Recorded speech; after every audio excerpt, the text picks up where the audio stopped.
Favorite type of character to cosplay? Nah. Don't think I have a type. Hi everyone, welcome to this 1-year YouTube anniversary and it being almost my birthday Q&A. Over the past week I put up some questions on Instagram and you guys could ask me anything and you guys delivered. So I've got a nice list of questions that I can answer for you. I've got them on my PC screen there behind you, so that's why I'm occasionally peeking over there. I did order them a bit, but yeah, without further ado, let me start answering those questions. The first question is, how did you learn leatherwork and are you self-taught? I am pretty much self-taught, I suppose. I just love the way that leather can be used in LARP and everything, so I figured why not start trying? So this is my first leatherwork project. I looked up some tutorials, I looked up what kind of paint you can use, and I just bought some leather and went with it. After that, I did do a 1-day carving course, which is something if you want to start getting into leatherwork, I can really recommend. Just to have someone else help you explain, look at how you hold the swivel knife, how to tool everything, the right wetness of leather. That is something that's slightly easier to explain when you're there in person, so it's something I can recommend. And over the last year, or actually last 3 years, I did an online armor work course by MarisArmoury. It's the reason why I made this armor. And yeah, the course was all about how to come up with designs and how to do the leather work. If you're already a more experienced leather worker, it's not that much new stuff. The most interesting parts for me were mostly on how do you come up with your designs. So yeah, but there are some other general good tips and tricks in there. So yeah, I think leatherwork is something that can be self-taught pretty well. The second question is a really interesting one. It's, are there any life lessons that you learned from crafting?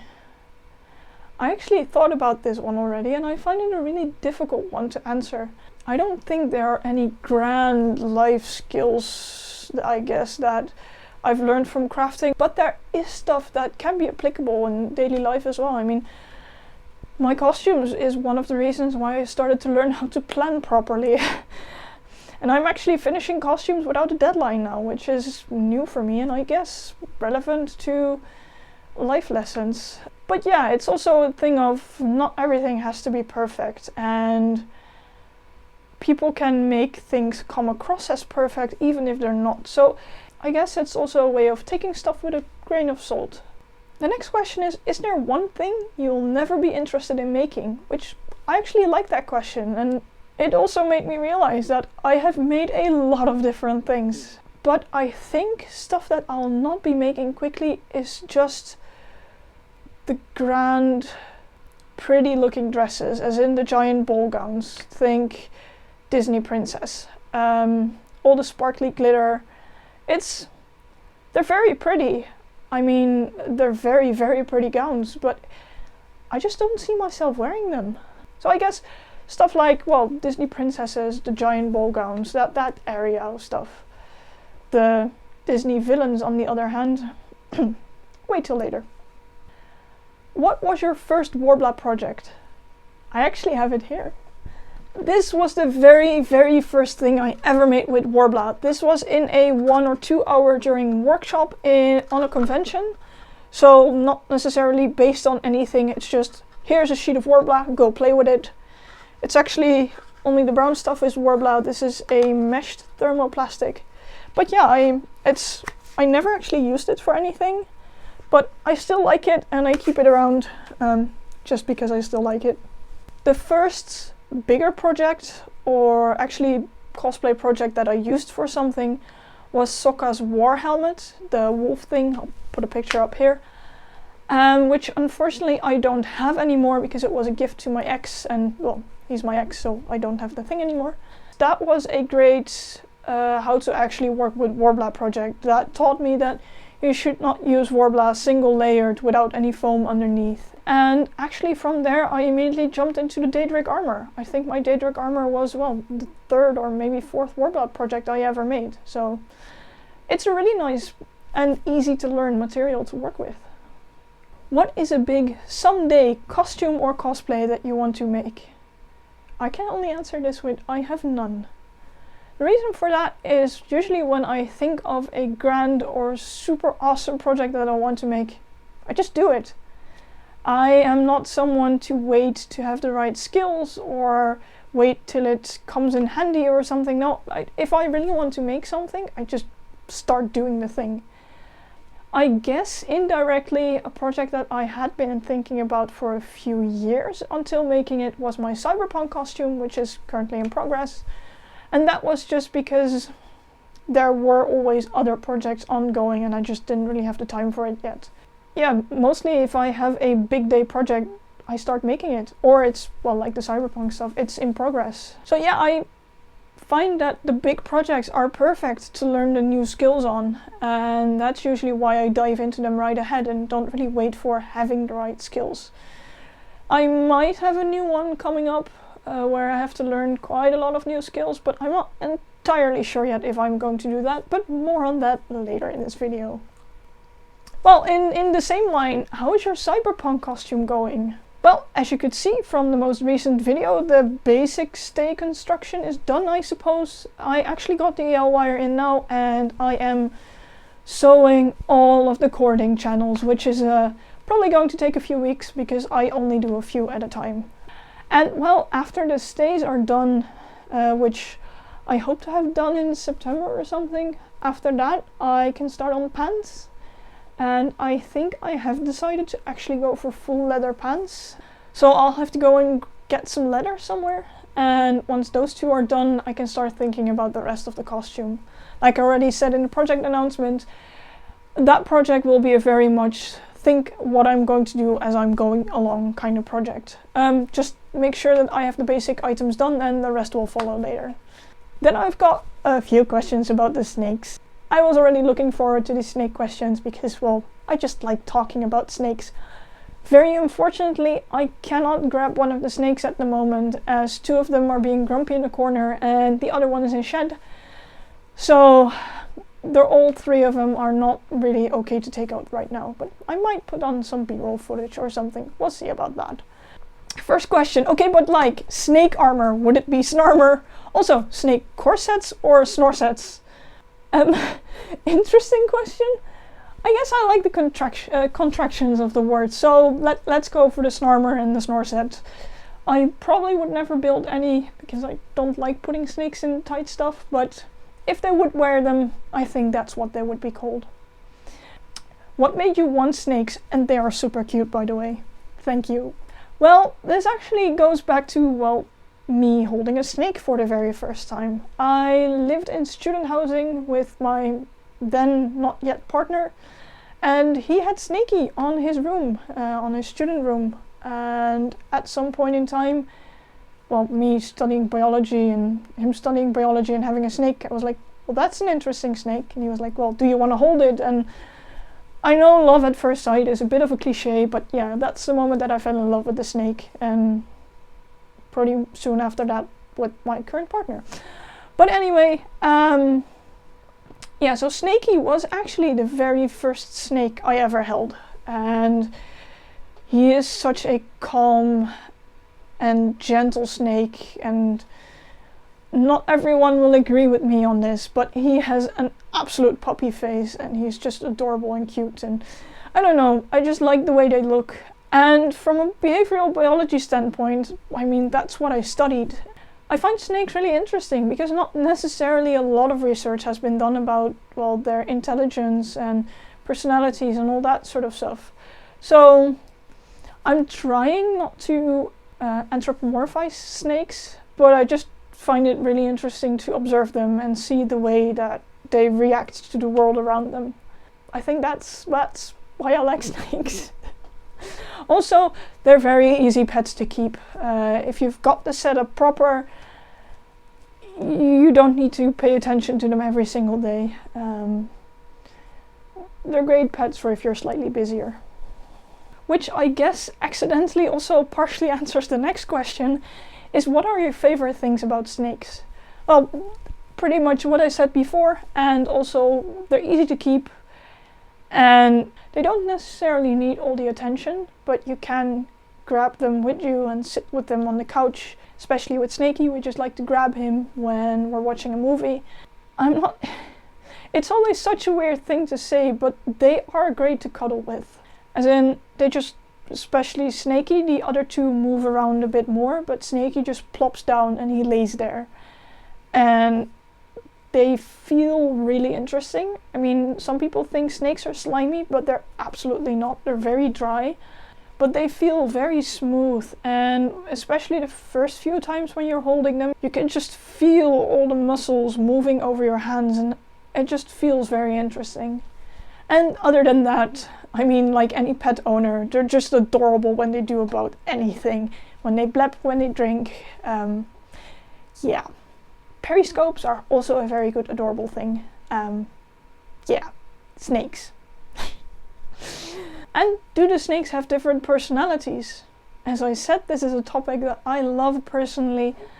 And I would say yes. Snakes have different personalities, as personalities is actually a very, very basal thing. You have animals that are more explorative, more cautious, and pretty much no matter which type of animal you have, they will already have personality like that. That's pretty much the thing that I can say that they definitely have. I mean, Snore, our boa constrictor, is a bit more cautious. She just likes to hide during the day, usually only comes out at night. While Icarus, our carpet python, just likes to lay on top of his log. He lays there the entire day. I think he doesn't mind being a bit more exposed, so in that way he's more on the curious side. And Snakey, it depends a bit. He can be very curious. We actually notice if we have guests around and we're sitting at the dinner table where Snakey's terrarium is, he actually comes out and looks because he's interested in everything that moves around him, which is great to see how curious he is. But he is also a bit cautious, but I mean, that's just Snake's own thing. They have to be cautious on anything that moves above them and anything. But yeah, I would say that snakes have personalities, although I think the personality is less obvious than interspecies differences. So some species are definitely more feisty than others, for example. And I think that's a bigger difference than personality-wise between snakes of the same species. Those were the snake questions. I hope I didn't ramble too much, because I mean, ask me one question about snakes and I can talk about them the entire day. Which leaves me with one last question about the crafting, one that I specifically wanted to keep for the end, which is, what are your upcoming plans? Thing is, I'm currently pretty much in between projects. Last year we finished Weavers and Caranthier, we finished the armor. Those were all projects that I had been working on for about 3 years. I finished the waistcoat, I finished the Regency dress, and that actually was pretty much my craft list at that moment. I had finished my to-do list. Not everything, but most of it. So I actually went looking around for new projects, and there's a collab coming up about Disney villains, and last year we rewatched The Hunchback of Notre Dame, and I completely fell in love with Frollo as character. So I might cosplay him, but then a gender-bent version, I guess. Because Frollo as an old guy, is going to be really difficult for me unless I get a full facial mask, and I don't necessarily feel like doing that. So I am probably going to go for a gender-bent Frollo with slightly more historical elements. I'm going to base his dress on actual historical garments, I suppose. And other than that, well, the cyberpunk costume is of course still ongoing. I might or might not upgrade my Zuko costume with the shoulder armor things and slowly work my way towards a Firelord version. But that's if I've got time left over. And as some of you might have already seen on my Instagram, I watched Shadow and Bone last weekend. I fell in love with the Keftas, and of course with me totally not having a character type preference, I fell in love with Kirigan's Kefta, and I really want to make it a gender-bent Kirigan cosplay, but I am not sure yet. Reason being that I want to do all the embroidery by hand, and I have never embroidered. If you would have asked me a few years ago, I say embroidery is not really the thing for me, but I might be in need of a project where I can just sit down, do something with my hands while I'm, for example, chatting with other people over Discord, and I think that's a great project for it. But yeah, it's gonna be so much work. So that's why I'm still doubting. I did order some fabric swatches to see if I can find the perfect fabric, because of course Shadow and Bone had custom printed fabric, which I don't feel like spending that amount of money on it, but I might have found an alternative.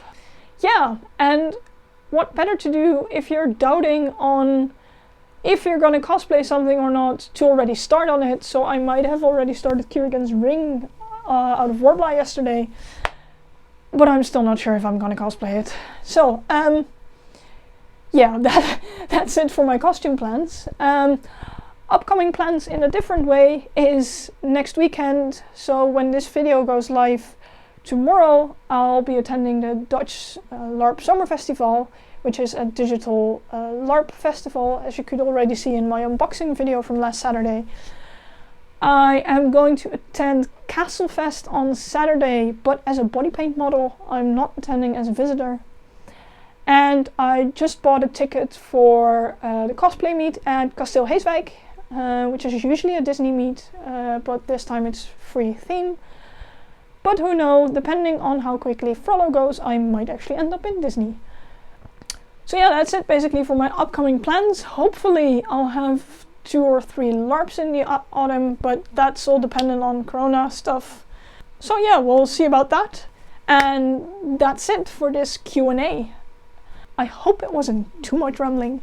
I hope you enjoyed me answering these questions. If you're curious for more stuff, please put them in the comments. More snake questions are always welcome. If you really want to, please let me know in the comments, and I might make a pet spotlight video someday where I specifically sit with the snakes and just talk about them. Let me know if you'd like them. And other than that, I hope you enjoyed watching, and see you guys next time.